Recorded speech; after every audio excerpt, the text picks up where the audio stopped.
ইতিহাসে হয়তো আপনারা মির্জাফরের নাম শুনেছেন, কিন্তু মির্জাফরদের কখনো দেখেছেন?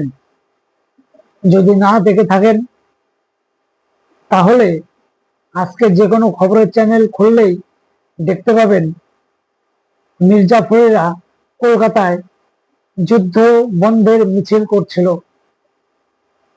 যারা দেশকে শত্রুর হাতে তুলে দিতে চেয়েছিল, যারা তুলে দিতে চাচ্ছে দেশের অখণ্ডতাকে, যারা তুলে দিতে চাচ্ছে কাশ্মীরকে, যারা তুলে দিতে চাচ্ছে আমাদের বীর শহীদ জওয়ানদের বীর আত্মার শ্রদ্ধাকে, তারা তুলে দিতে চেয়েছে আমাদের দেশের যে ২৬ জন হিন্দু নাগরিককে হত্যা করা হলো তাদের বীরত্বকে, তাদের আত্মাকে শত্রুদের হাতে তুলে দিতে চেয়েছিল।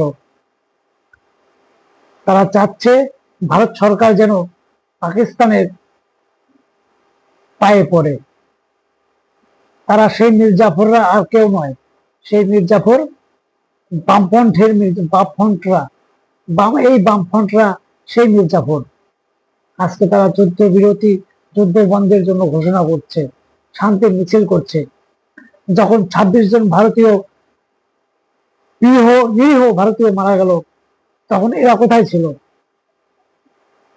ভারতীয়দের শুধু ২৬ জন কেন, ১৪০ কোটি ভারতীয় ধ্বংস হলেও এই বামফ্রন্ট কখনো কোনো মিছিল করবে না। পাকিস্তানে কেন সিন্ধুর জল আটকে দেওয়া হয়েছে, তার জন্য এরা মিছিল করছে। পাকিস্তানে কেন বোমা ফালানো হয়েছে, তার জন্য এরা মিছিল করছে। পাকিস্তান ড্রোন অ্যাটাক করেছে, তা সেই ড্রোনকে কেন মাঝ আকাশে ঘুরিয়ে দেওয়া হয়েছে, তার জন্য এরা মিছিল করছে। এই দালাল, এই সন্ত্রাসবাদী, এই মির্জাফরের দল বামফ্রন্টরা আজ নিশ্চিহ্নের পথে থেকেও এরা ভারত বিরোধিতা করছে, কারণ এরা চীনের কথায় ওঠে এবং বসে।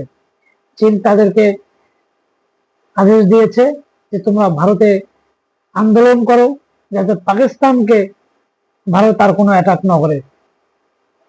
আগে এদেরকে ধ্বংস করুন, তবে দেশ এগিয়ে যাবে। এদেরকে যেখানে পারবেন সেখানে এদেরকে বন্ধ করে দিন, এদেরকে নিষিদ্ধ ঘোষণা করে দিন।